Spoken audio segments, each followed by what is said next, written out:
ఇక హైదరాబాద్ రాజేంద్రనగర్లో నవవధువు ఐశ్వర్య ఫిట్స్తో మృతి చెందారు. మృతురాలు ఐశ్వర్య భర్త రాజు కుటుంబ సభ్యులు కీలక వ్యాఖ్యలు చేశారు.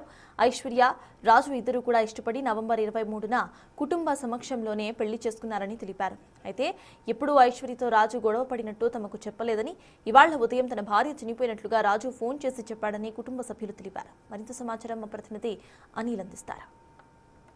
ఐశ్వర్య చనిపోయిన విషయం తెలిసిందే. అయితే తను చనిపోలేదు, ముమ్మాటికి అది హత్య అని చెప్పేసి ఐశ్వర్య తరపు తల్లిదండ్రులు కావచ్చు, బంధువులు కావచ్చు ఆరోపిస్తున్న పరిస్థితి. దానికి సంబంధించి తన భర్త పైన కూడా కంప్లైంట్ చేయడం జరిగింది రాజేంద్రనగర్ పోలీస్ స్టేషన్లో. అయితే దీనికి సంబంధించి ఇప్పటివరకు కూడా వాళ్ళు చెప్పేది ఇది ముమ్మాటికి హత్య అని చెప్పేసి, తను కొట్టి చంపడంతో ఐశ్వర్య చనిపోయిందని చెప్పేసి. కానీ రాజు తరపున వాళ్ళ బంధువులు కూడా ఉన్నారు. మరి వాళ్ళు ఏం చెప్తారు, మరి వాళ్ళు అలా ఆరోపిస్తున్నారు, మరి ఇది హత్యనా లేకపోతే తను చనిపోయిందా అనేది కూడా తెలుసుకుందాము. అన్న చెప్పండి, ముఖ్యంగా ఐశ్వర్యకు సంబంధించి ఆమె చనిపోవడం జరిగింది, కానీ ఇది ముమ్మాటికి హత్య అని చెప్పేసి ఐశ్వర్య తరపున తల్లిదండ్రులు చెప్తున్న పరిస్థితి. మీరేం చెప్తారు, అంటే మీరు ఏమవుతారు రాజుకి? రాజు ప్రెజెంట్ పోలీస్ స్టేషన్లో కూడా ఉన్నాడు. మరి రాజుకు నేను బాబాయిని అవుతా. ఇది హత్య అయితే కాదు, 100% హత్య అయితే కాదు. నాకు తెలిసే ఆమె స్ట్రోక్ కావచ్చు. ఇప్పుడు పోస్ట్మార్టం పంపించాం కదా, పోస్ట్మార్టం రిపోర్ట్ తెలిసినాక ఏదో క్లూ బయట రాజుతోటి మాట్లాడారా? మాట్లాడినప్పుడు ఆయన ఏం మాట్లాడాడు, అంటే అసలు ఏం జరిగిందని చెప్పాడు? మీతో జరిగిన విషయం చెప్పాడు? అడిగితే ఎట్లా అయిందిరా అంటే, రాజు రాత్రి వాళ్ళ ఇంటికి పోయినా, నేను ఉదయం 5 గంటలకు లేచి నేను మా భార్య ఇద్దరం వచ్చినాము. ఆమె వేడి నీళ్ళు చేసింది, వేడి నీళ్ళు స్నానం చేసుకొని నేను బయటకు పోతుంటే ఆమె స్లోలాగా వచ్చి పడిపోయింది. నేను అప్పుడే ఇమీడియట్గా ఆమె అంబులెన్స్కి ఫోన్ చేసిన. ఫోన్ చేస్తే అంబులెన్స్ వచ్చింది. అంబులెన్స్ అయినా 2 మినిట్స్ ఉండి ఈమె చనిపోయింది అంటే నేను తీసుకుపోవని అంబులెన్స్ వాపస్ వెళ్ళిపోయింది. తర్వాత వాళ్ళ బావ వాళ్ళ అత్తమ్మ ఇక్కడ దగ్గరలో ఉన్నారు. వాళ్ళకి ఫోన్ చేస్తే వాళ్ళు వచ్చిండ్రు.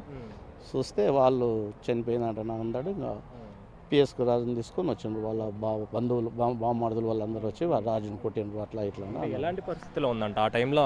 ఆమె స్పృహ కోల్పోయిందంటే ఆమె బాడీకి సంబంధించి కావచ్చు, ఆమె సంబంధించిందే కావచ్చు. బాబాయ్ చల్లగా అయితే నేను కూడా చల్లి కొనుక్కుంటూ వచ్చిందంట అన్నాడు. అంటే నేను దాంట్లో అంత టైంలో ఎలా ఉందంట ఆమె?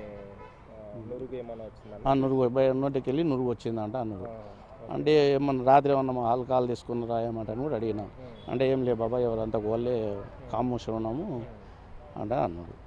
ఉదయం 4 గంటలకు 5 గంటలకు తోలుకొని వచ్చిన. నేను పనికి వెళ్దామని నాకు వేడి నీళ్ళు చేసింది. వేడి నీళ్ళు కూడా కాయబెట్టుకొని పోసుకున్నా. నేను బండి స్టార్ట్ చేస్తుంటేనే ఆమె స్ప్రోలాగా వచ్చి పడిపోతే నోట్లోకి వెళ్ళి నురుగు వచ్చింది. ఆ నురుగు వలన ఇంకా ఆమెకు స్ట్రోక్ వచ్చింది. నేను అప్పటిదప్పునే అంబులెన్స్కి ఫోన్ చేస్తే అంబులెన్స్ వచ్చింది. అంబులెన్స్ డ్రైవరు ఆ డాక్టర్ ఇట్లా ఇద్దరు కలిసి చూసిండ్రు, ఎక్కించిండ్రు. బాడీని ఎక్కించినాక 2 సెకండ్లు ఉన్నది బాగా చనిపోయింది అంటే చెప్పేసాను. మరి ఇప్పుడు తల్లిదండ్రులు, ఐశ్వర్య తరపున తల్లిదండ్రులు కావచ్చు, బంధువులు కావచ్చు, మీ అబ్బాయే హత్య చేశాడు, కొట్టి చంపడంతో తను ఆ విధంగా చనిపోయిందని చెప్పి, మృతి చెందిందని చెప్పి చెప్తారు. మీరేం చెప్తారు ఆ విషయంలో? ఇప్పుడు పోస్ట్మార్టం పంపించాం, రిపోర్ట్ వస్తుంది కదా. రిపోర్ట్ ఏ విధంగా వస్తుంది, రిపోర్ట్ ఏ విధంగా వస్తే ఆ విధంగా నడుస్తామంటని మేము ఒప్పుకుంటున్నాం. ఇప్పుడు రిపోర్ట్ కొట్టి చంపింది తెలిసిపోతుంది, ఆమె ఎంతకన్నా స్ప్రో కోల్పోయి చనిపోయింది తెలిసిపోతుంది. అన్ని విషయాల్లో రిపోర్ట్లు వస్తేనే తెలుస్తాయి కదా మనకి. ఇప్పుడు నేను గబా వాళ్ళు చేసుకుంటే లాభం, ఫలితం లేదు. అందుకు సరే రిపోర్ట్. ఎలా ఉండేవాళ్ళు మామూలుగా 1 మంత్ అవుతుంది పెళ్ళి, నవంబర్ 23న పెళ్ళయిందని చెప్పేసి అంటారు. ఇష్టంతోనే లవ్ మ్యారేజ్తోనే పెళ్లి చేసుకున్నారన్నారు. మరి ఆ టైంలో ఏమన్నా తర్వాత గొడవలు కానీ అలాంటిది ఏమన్నా జరగడం, మీ దగ్గరికి అలాంటి ఏమైనా సమాచారం వచ్చిందా? నాకు ఇంతవరకు అయితే ఒక్క సమాచారం అందలేదు. ఇట్లా మా చెల్లెల్ని కొట్టినని వాళ్ళు ఫోన్ చేయలేదు, మా భార్యను కొట్టినని వీడు ఫోన్ చేయలేదు, ఎవరు ఫోన్ చేయలేదు. ఎవరైనా 1 మంత్ అయితే మంచిగా ఉండేవాళ్ళు. 1 మంత్ అయింది. మేము కూడా ఏమన్నాడు ఎట్లుండేవారు అంటే కూడా అడగలేదు. నేను కూడా 1 మంత్లో కూడా నేను కూడా అడగలేదు. నా సిచ్యువేషన్ ఏందో నేను అలా ఉండే వేరే చేసుకుంటా ఉన్నా, అంతేగాని ఇంక వాళ్ళు ఇప్పుడు ఏకదమ్న ఇది అయిపోయినందుకు బాబాయ్ ఇట్లా అయిందని అన్నాడు. ఇంకా పొద్దుగాల కారు తీసుకుని వచ్చినాం. మేము ఇష్టంతోనే పెళ్లి చేశారు, ఇష్టంతోనే జరిగింది. మరి ఎందుకని వాళ్ళు అనుమానం వ్యక్తం చేస్తున్నారు?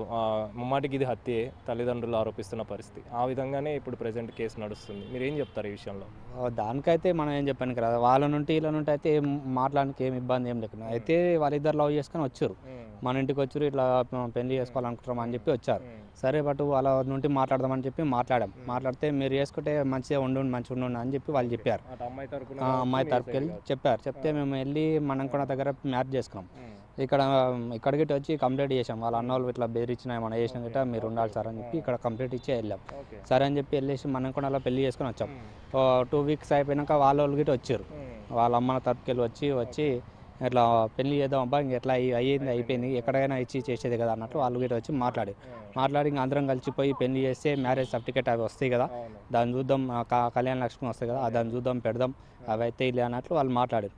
సరే వాళ్ళు వెళ్ళినట్లే మేము వెళ్ళాం. సరే చేద్దాం. గొడవలు అయితే ఏం లేవు అప్పటి నుంచి కావచ్చు, పెళ్లి చేసే టైంలో కావచ్చు, దాని తర్వాత కావచ్చు. ఏం లేదు. వాళ్ళకి అస్సలు వాళ్ళ గొడవలే, వీళ్ళ నుండి ఒక్క ఫోన్ చెప్పలేరు, వీళ్ళ నుండి ఒక్క మాట చెప్పలేరు. ఏం గొడవలు అయితే ఏం లేకుండా ఇద్దరు మంచిగానే ఉండాలి. వాళ్ళకి ఆ విధంగా ఆరోపిస్తున్నారు, దాని మీద మీరు ఏం మాట్లాడతారు? ఇంకా దానికి ఏం చెప్పాను ఇంకా రాదు. ఇంకా వాళ్ళు ఎట్లా మాట్లాడితే వాళ్ళు ఇంకా అట్లా మాట్లాడతారు. ఇప్పుడు వాళ్ళ పానం అంటే ఈ మధ్య టార్చర్ చూపిస్తున్నాడు తెలియదు మనకు, అవి తెలియదు. నేను దగ్గర అయితే ఉండం, మన దగ్గర వాళ్ళ దగ్గర ఉన్నారు, మనం ఎప్పుడైతే వాళ్ళ దగ్గర ఉండం కదా. పొద్దున వెళ్తాం. మాట్లాడారా వాళ్ళ ఫ్యామిలీ మెంబర్స్ తోటి? మాట్లాడితే మాట్లాడలేదు. Okay okay. మొత్తానికైతే ఏదైతే ఆరోపిస్తున్నారో, ముఖ్యంగా అమ్మాయి సైడ్ తరపున తల్లిదండ్రులు ఏదైతే ఆరోపిస్తున్నారో దానికి సంబంధించి పోస్ట్ మార్టం రిపోర్ట్ కూడా తెలుస్తుంది కదా. రిపోర్ట్ వచ్చిన తర్వాత దానికి సంబంధించిన నిజ నిర్ధారణ అనేది కూడా తెలుస్తుంది కాబట్టి ఆ టైంలోనే మేము ఏదైనా మాట్లాడతామని చెప్పేసి అయితే రాజు తరపున బంధువులు కావచ్చు, వాళ్ళ బ్రదర్ కావచ్చు మాట్లాడుతున్న పరిస్థితి మనకు కనిపిస్తుంది. కెమెరా పర్సన్ వినోద్తో కలిసి Anil, big TV, Rajendra Nagar police station నుంచి.